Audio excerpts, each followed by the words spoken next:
Okay, there we go.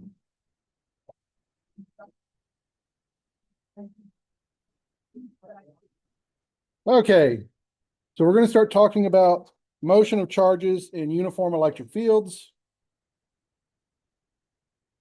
So to really start in that, we have to start to understand what uniform electric fields are. And then I've included something that this book really didn't tell you, but it's necessary. So we're going to have to talk about work done in an electric field. You're also going to have to start to understand the concept of potential in electric field. So of course, we remember with gravitational potential, the higher up you are, the more potential you have. In an electric field, depends on the charge of your particle. So let's say you do work and you force an electron in the direction of the, all right, let me draw some plates here. Let's just make this more clear.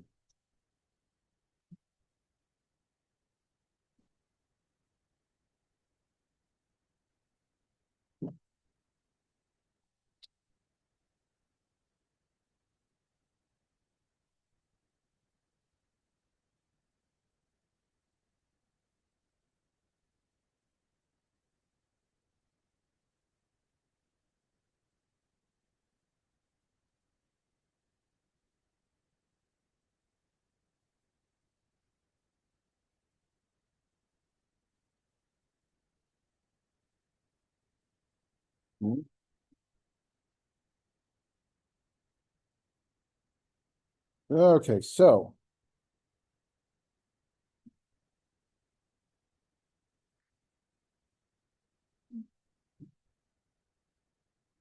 let's just imagine we have a capacitor.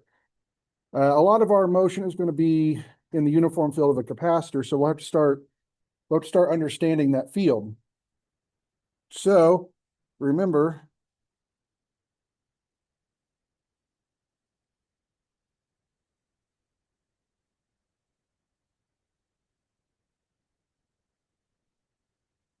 the electric field always flows from the positive to the negative. When we get there, and I want you to start working this concept over in your head qualitatively before we start doing calculations on it.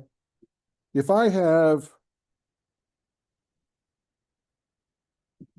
okay, I'm going to put a proton there.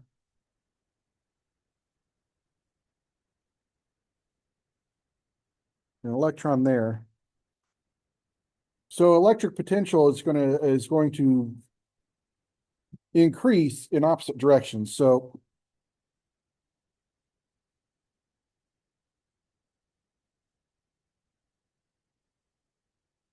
if you do work to move an electron that way, in the direction of the field towards the negative plate, you're going to increase electric potential. This will, again, these are just kind of the first time you've seen these symbols. They'll make a lot more sense as we go through the next chapter. I just want you to start working this idea over in your head. For the proton, moving opposite the field, and that's delta V. So we're going to also think of that as voltage, but that's also going to increase potential. So you're going to have to do work to move a proton in that direction. Okay, someone tell me why it's going to take work to move the particles in those directions. Yeah, it doesn't like that. So the closer the positive comes to positive and the negative comes to negative, the more repulsive force you're getting.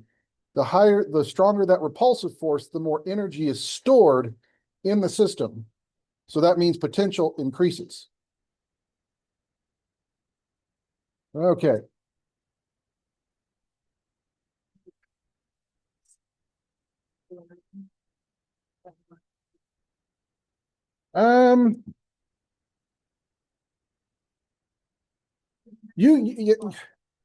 You can think of it that way. Right now, I want to try and keep the topics separate as in potential. And so later on in a circuit, when a circuit has a specific voltage as supplied by a battery, we don't start confusing the two. We're both using delta V, and yes, they can both be thought of as voltage. Now, the first thing we have to do is, I want to do a little bit of practice with Gauss's law so you can still start to get used to it. We need to understand the uniform electric field in, for example, like this capacitor. Okay. Did I already show you the equation of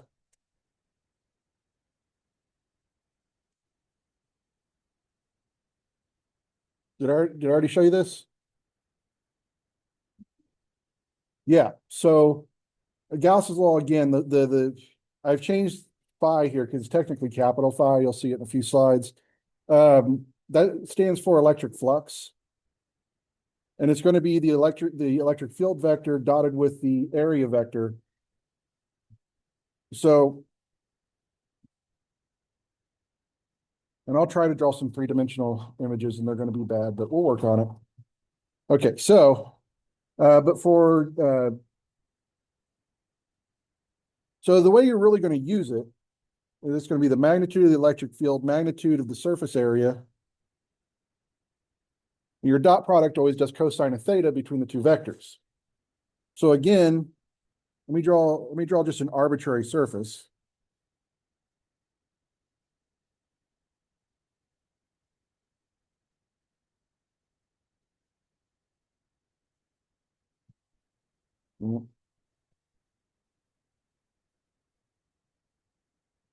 Let's just say we have an arbitrary surface, and then we're going to have an electric field.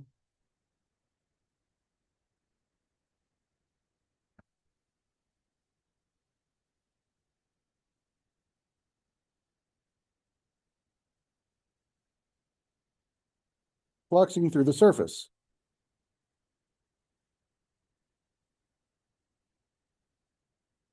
Now we can think of the area element. Your area element's always going to come straight off the surface, so perpendicular.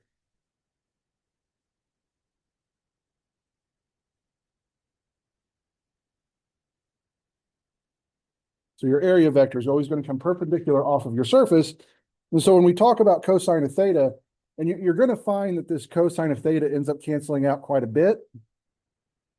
Just want you to see it arbitrarily. So this means that now your theta, of course, would be between your electric field and your area vector. Okay. So the reason we like Gauss's law is what did I say about an electric field fluxing through a Gaussian surface? At every point on the surface, the field is what to the surface? Perpendicular, which makes theta what? No. If the electric field is perpendicular to the surface, the area vector and the field have what angle between them?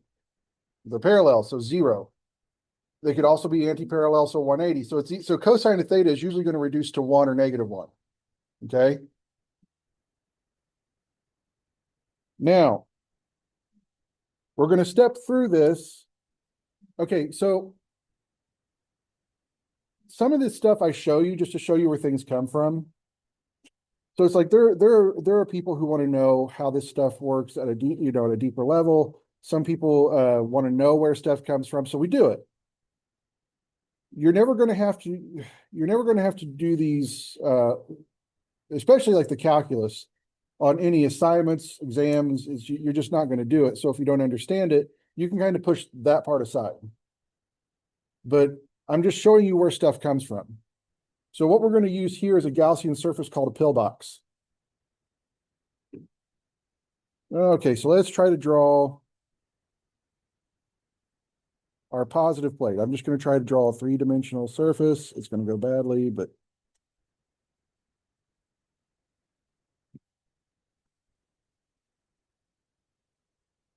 now before I draw the backside in, I want to draw my Gaussian surface.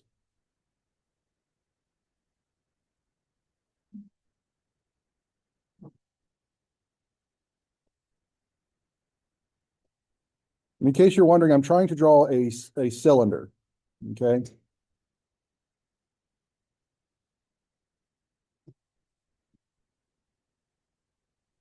Okay, so, and what you're imagining is this cylinder is actually going through the plate, okay?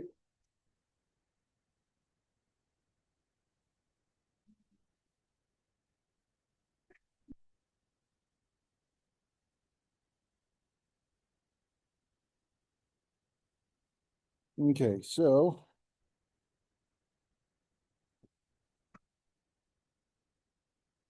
you want this to be a plate with some thickness.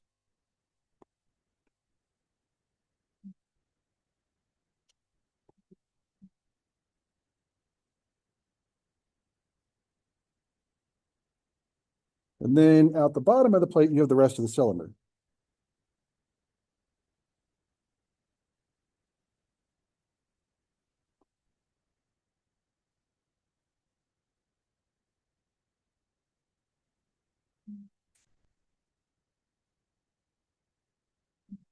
Okay, so you essentially have this cylinder going through the plate.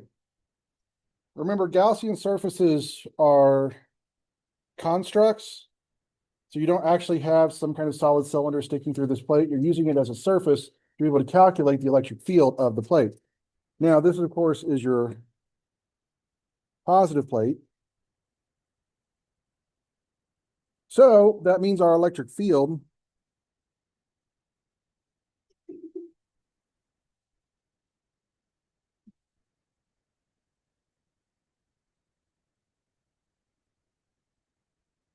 is when it comes straight off the plate, going away from it since it's positive, which means that as we go through the Gaussian surface,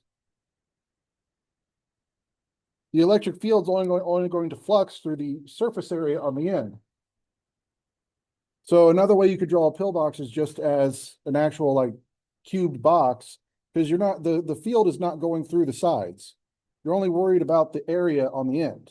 Okay. So again, you also have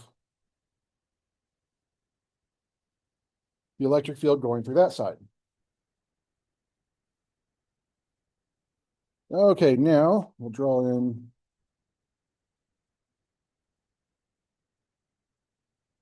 we're setting that as our positive directions. And then you're so a symbol you haven't, or well, you've seen the symbol, you just haven't used it like this yet. So sigma, this is going to be surface charge density. Okay, so a charge density, so for example, if a material has a density of mass per unit volume, if we reduce a volume to a surface, volume becomes what? Area. And if I'm only worried about charge, it's not mass per unit area, it's what per unit area? Charge per unit area. Okay, so, or your charge is going to be your charge density times the area you're working with. Now remember,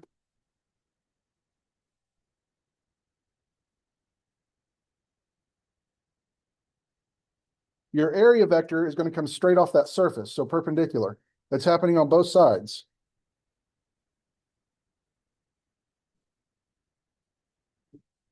So you can already see that cosine, we have parallel vectors here.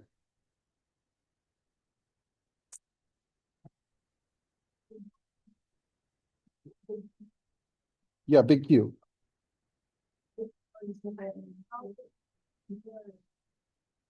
And what am I supposed to draw it in script or what?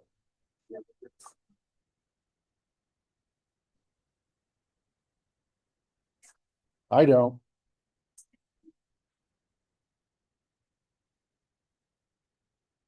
Maybe I'm projecting some inner feelings. I don't know. Oh, no, no, no. I can switch to this.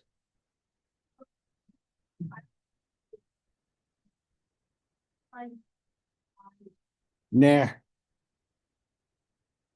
Do you have a question? Oh, okay. Okay, so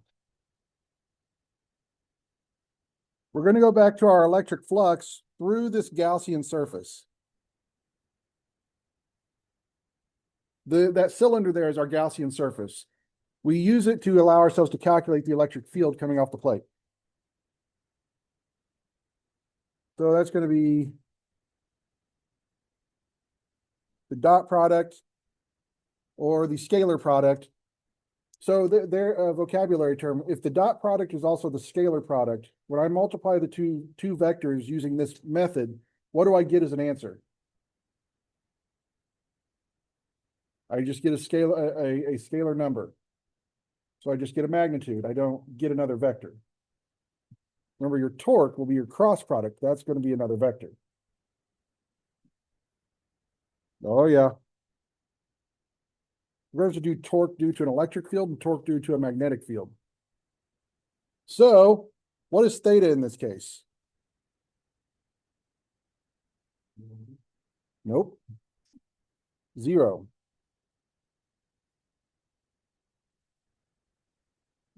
Cosine of theta becomes 1 because theta is 0.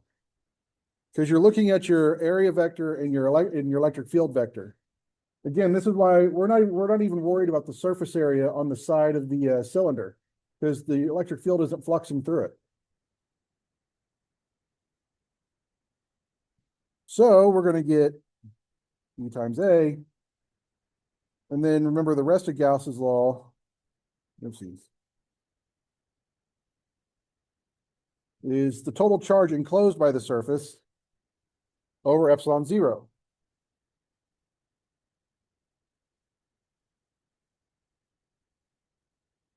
Okay, so if we do, let's do the field on the, so let's do the electric field on the top. Okay. So on the top, the electric field's moving in the positive direction. So that's going to be E is going to be your Q inside over, let's see, area times epsilon 0.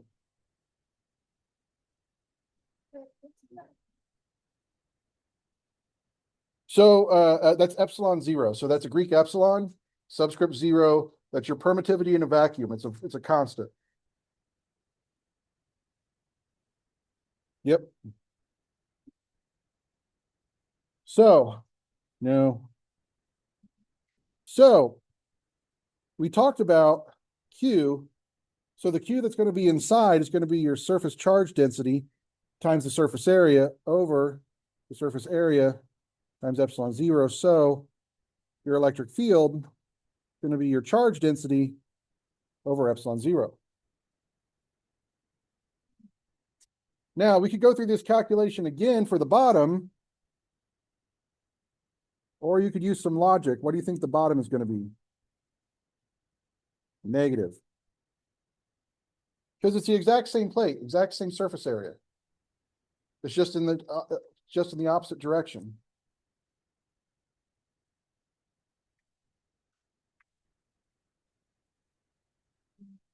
Okay.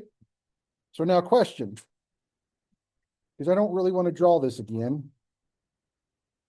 I don't know. I'm just going to try to grab this whole thing. We'll make some changes to it. But I still think it helps to have a visual.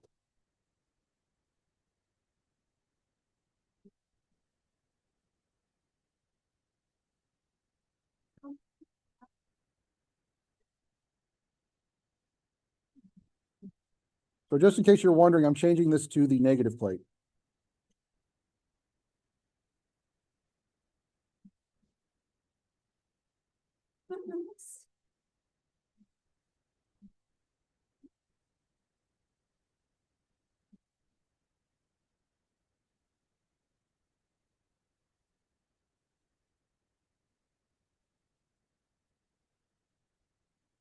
Okay, now what?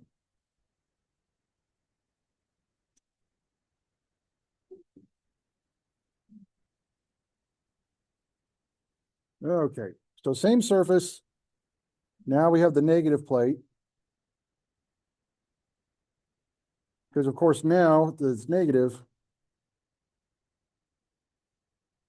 your electric field is going to go the opposite direction.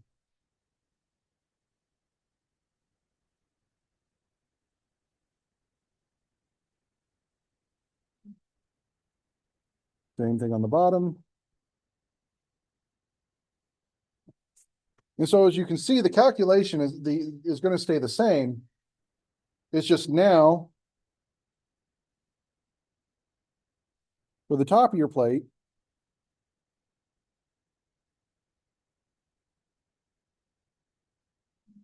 the negatives for the top now.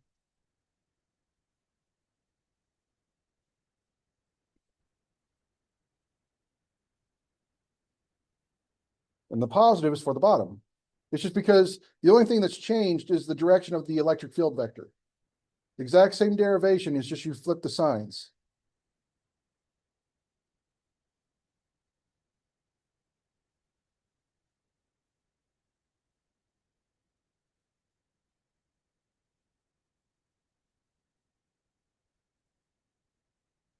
So I'm going to try and grab my capacitor.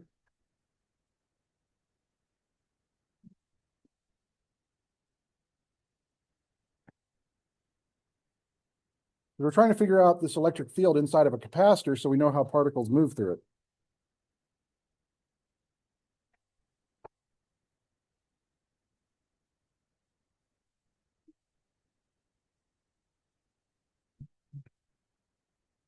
Pretty soon you're going to have to start getting the notes from other people because we've got material we got to get through.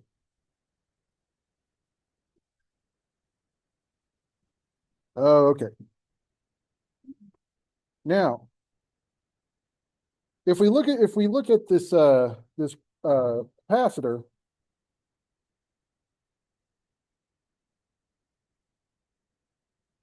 and just to make it more clear, since we did those plates, it's going to reorient this in the same way as we have the plates up there. No, see, because the plates there are, we just want to keep the electric field in the direction of Y. Okay. So we have the electric field in the capacitor. Oops. That is going to be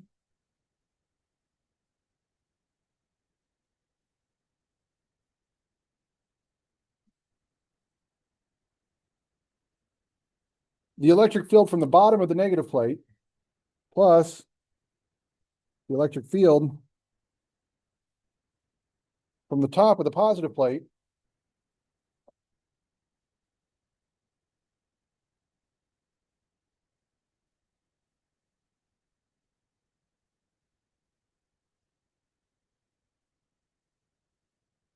Nope. Back up. Make it easier.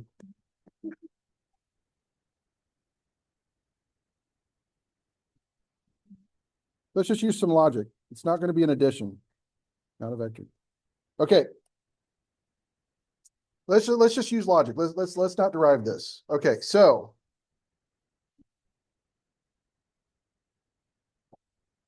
because to derive it, we have to do the total electric field of each plate, then add those together.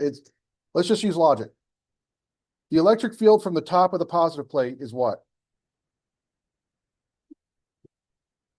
But what's the equation for it?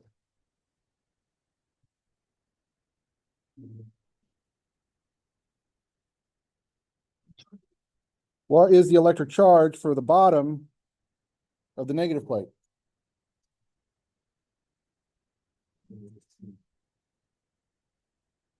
No, so let's think about it. If I have the exact same electric field from the bottom of the negative plate and the top of the positive plate, it's the exact same electric field. That means the electric field between the plates, not zero. It's the exact, so the addition would come in, would come in if we did like the total electric field off the plates themselves. So each plate has a top field and a bottom field. We'd have to add those together, then come here and do another addition. I just want to switch it to logic, okay? Not two of them. It's just that. It's the same field off of one and into the other. Okay? No, oh yeah, EC, yes. Electric field of a capacitor. But Sorry about that. I was trying to save you a derivation. Let's just use some logic. You have the exact same field for both plates. That field projects from one plate to the other. It's the exact same field. So the field between skipping about 10 steps is going to be sigma over epsilon zero. Because look, take the negative plate here.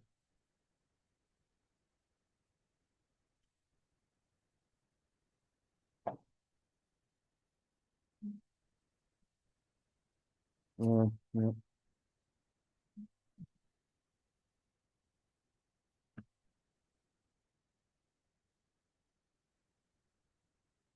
For each plate, you get a total electric field of sigma over 2 epsilon zero. No, damn it. I don't even want to do today. I don't even want to do today.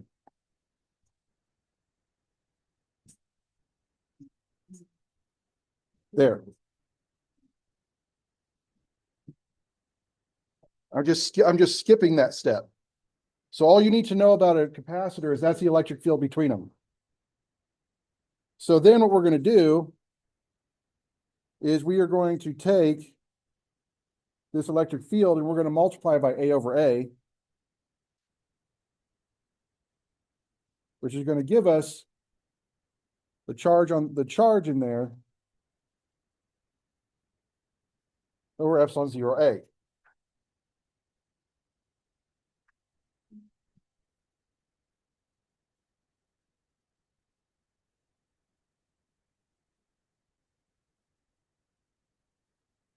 So now that gets us the equation. So this gets us our equation right here for our uniform electric field. Let's talk real quick about work done by an electric field, okay? Okay, so work is a form, it's going to be a transference of energy. So work is going to be in joules. And our basic work equation is F dot R. So R, of course, is going to be a direction. So this means we have F R cosine of theta. Okay. Now, R is a generalized direction. So we can switch this to something that we know, it's a distance in a generalized direction. We can switch this to something that makes more sense. We're going to start calling it work of the electric field. So what we're going to have is the force of the electric field. And I'm going to put this in the X direction. To make this more understandable, what does R become once we're in a single direction?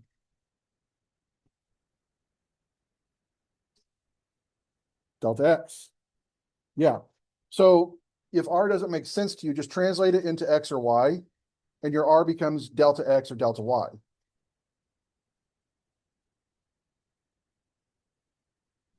And so cosine of theta, usually that cosine of theta will reduce to 1. You're just going to have the electric field times delta X. Yes. Now, we can also say that work is a change in kinetic energy. These are real simple equations for those of you who haven't seen them. Change in kinetic energy is 1/2 mass velocity, so final minus initial. So final velocity squared minus 1/2 mass initial velocity squared. So if you're thinking about, you're thinking about like maybe a particle in that electric field. So say it's a proton. That mass will be the mass of the proton times the velocity it's moving. And your final minus your initial.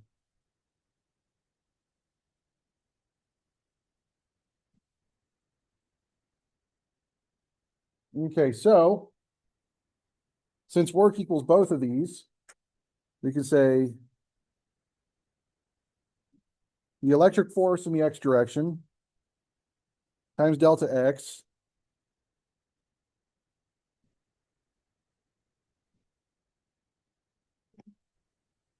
and you'll see how the cosine ends up reducing to 1 as we work through problems. So now we're just worried about the electric force multiplied by the distance. And that's going to equal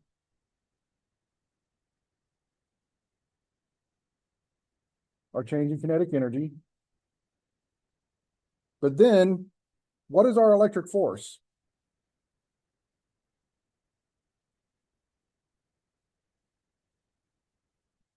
Well, it was a real simple equation. What do we use?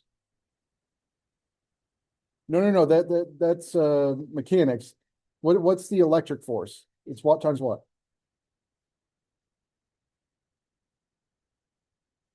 Okay, so it's going to be, yep, Q times E in the electric field in that direction, delta X equals a change in our kinetic energy. Now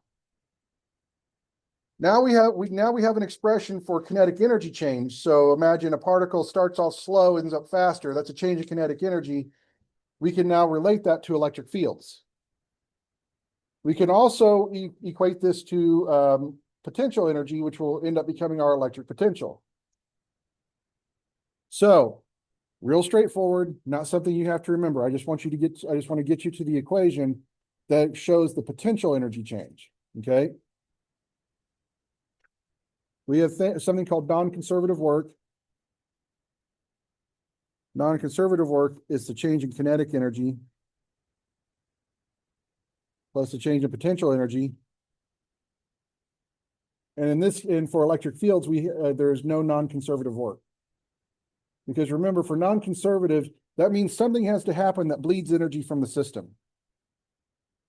So for example, in the case of like sliding something across the floor, the non-conservative work is done by friction and its energy is released by heat.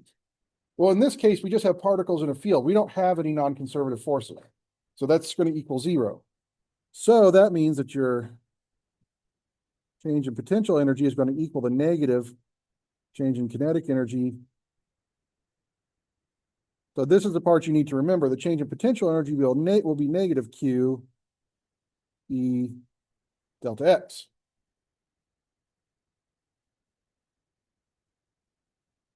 Okay, so that's a little bit about work in an electric field. We've talked about the equation for an electric field between two capacitors. Okay. And so again, those are the two you really need to take away from this.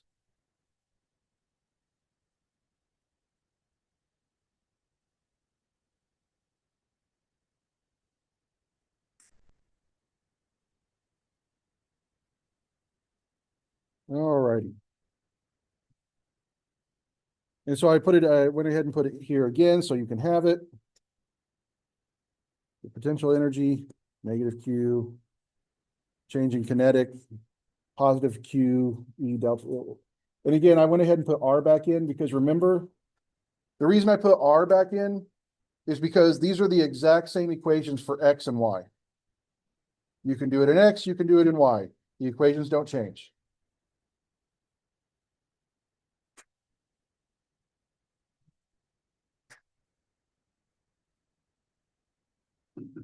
Okay. I don't know where I thought I was going with that, but okay.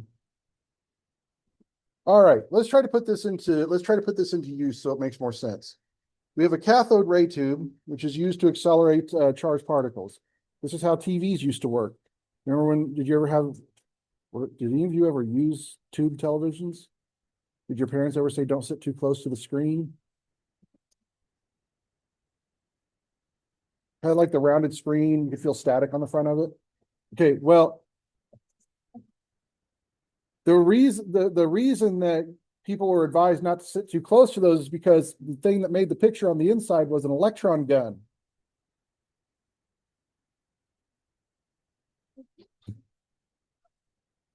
You also dyed your hair with crystal violet, so. I was talking to someone else. I turned around, she had done it.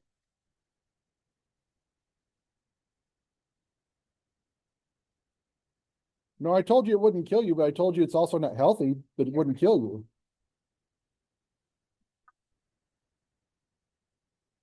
Also, the proteins in your hair are dead, so there wasn't going to be much transference of compound.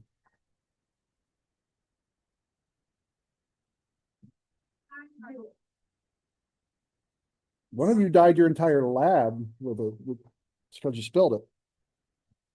Okay, so this is what was inside old TVs, cathode ray tubes, electron guns.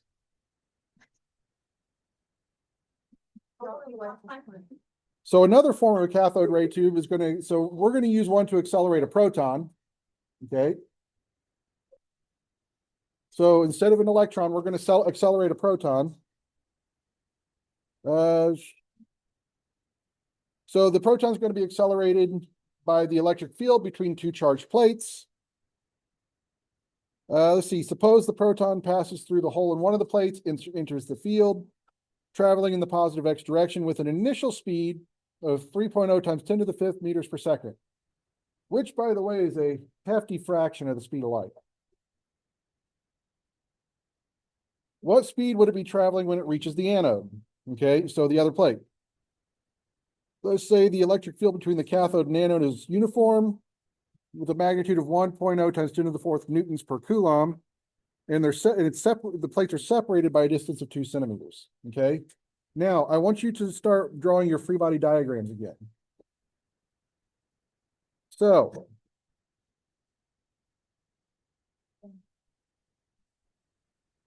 yeah, that's not great.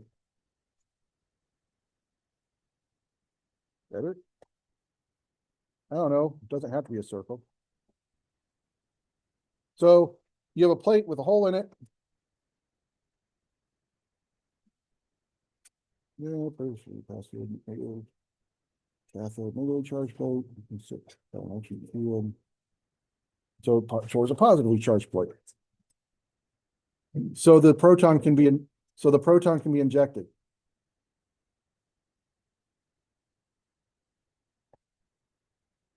And then we're going to have a positive plate.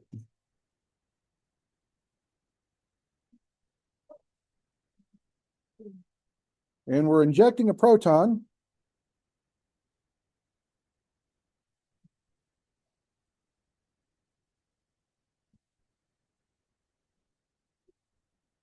With an initial velocity.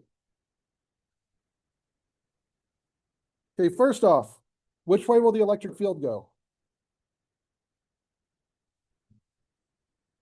Towards negative.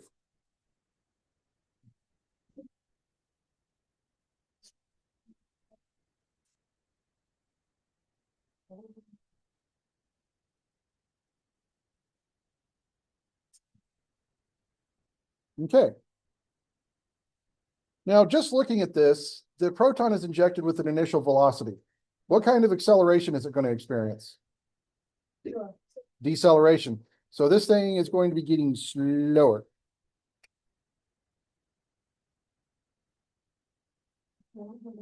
Why is what?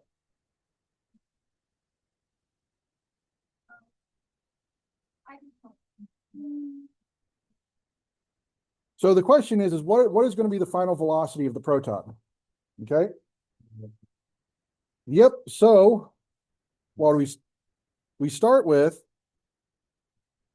the work done on the part, because again, this is what work means. Work has to be done to slow it down.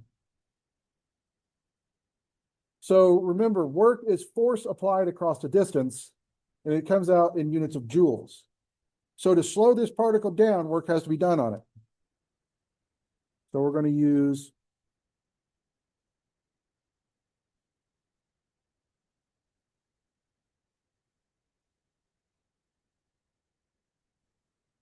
in this case, the mass is the mass of a proton.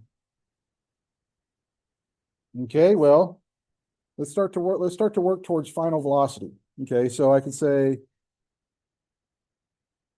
mass of a proton, final squared, that's going to equal, what is Q in this case?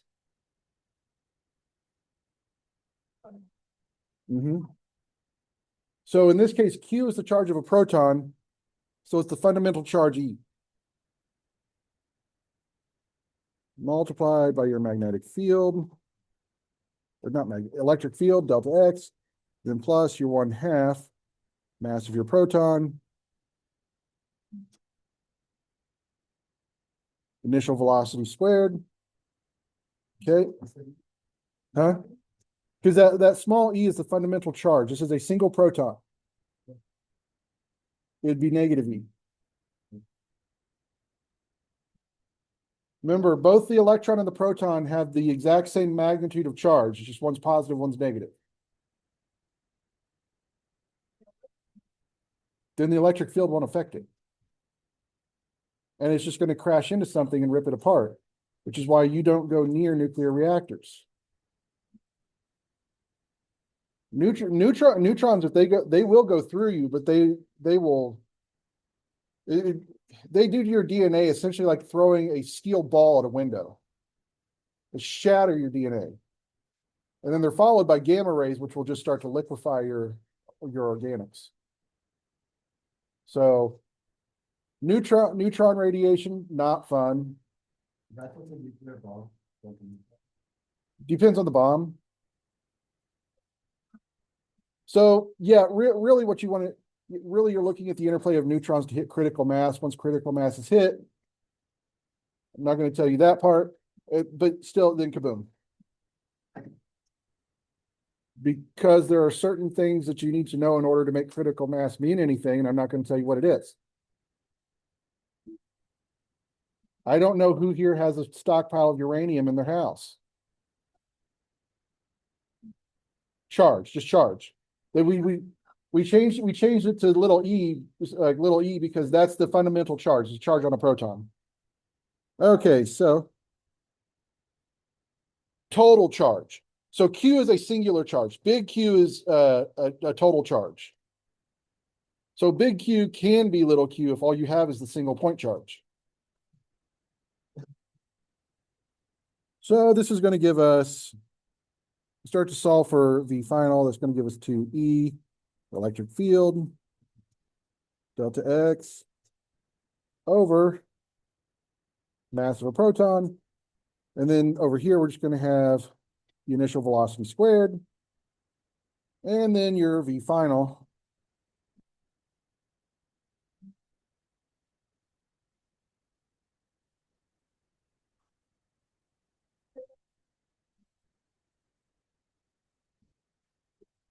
That one I'm not going to show you. That's algebra.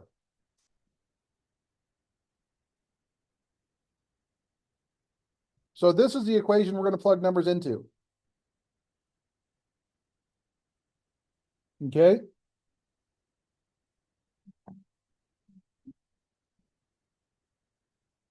Okay, 2, the fundamental charge.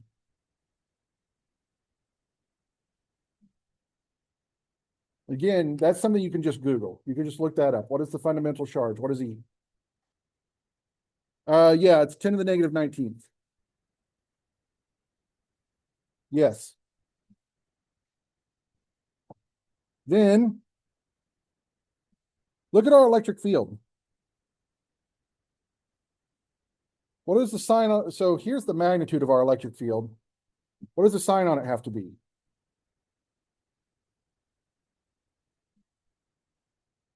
Negative. The electric field is going the opposite way of positive X. We got that from the problem. So negative 1.0 times 10 to the 4th newtons per coulomb. And then what's delta X? 2 centimeters, but 0.02 meters.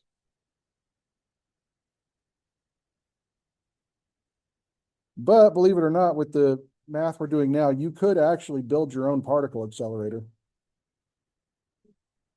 So the mass of a proton, you look that up, 1.67 times 10 to the negative 27th kilograms. Because with the proper plasma accelerator, we could solve a lot of the world's energy problems. I haven't seen a flash. Are you talking like the TV show or the movie? Okay. Well, your initial velocity is 3.0 times 10 to the 5th meters per second squared. Then you need to square root that whole thing.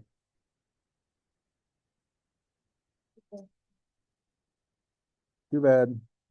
Your final velocity, when you calculate all that up, is going to be about 2.27 times 10 to the fifth meters per second. So it doesn't slow it down a lot, but it does slow it down. But you have to imagine a piece of matter going that fast, you're going to take a lot of energy to slow it down.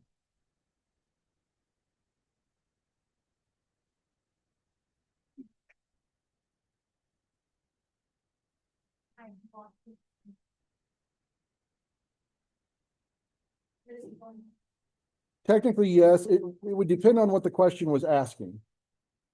We need to understand the question first to understand our the signs. Because, well, first off, it doesn't matter if it's negative because it's squared.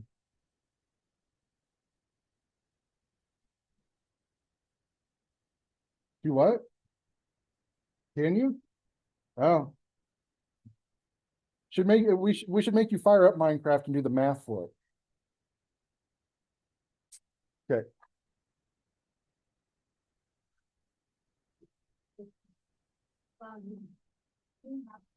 No, I want to set this problem up first.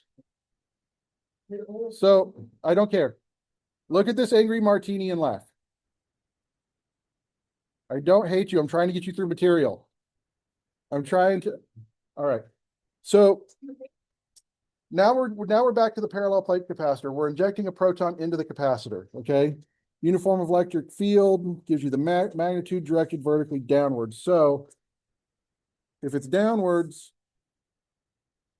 and I'm just going to make it easy. There's one plate. There's the other plate. Minus. Plus.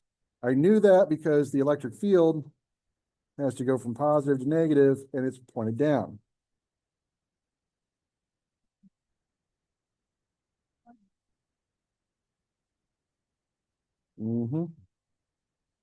Now, we're injecting a proton into this system. Okay? It's injected directly between the plates, which when you read the problem, you'll find out this proton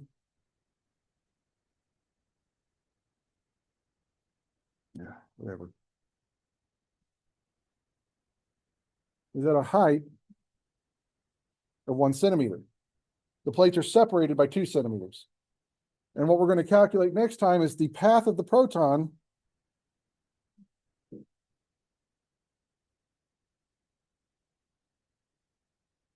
is going to go like that.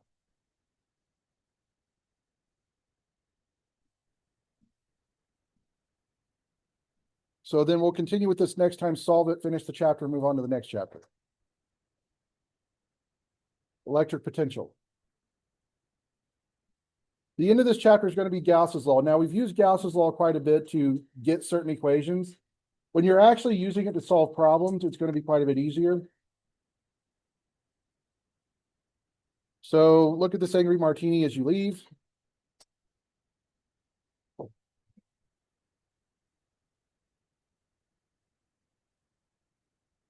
Today,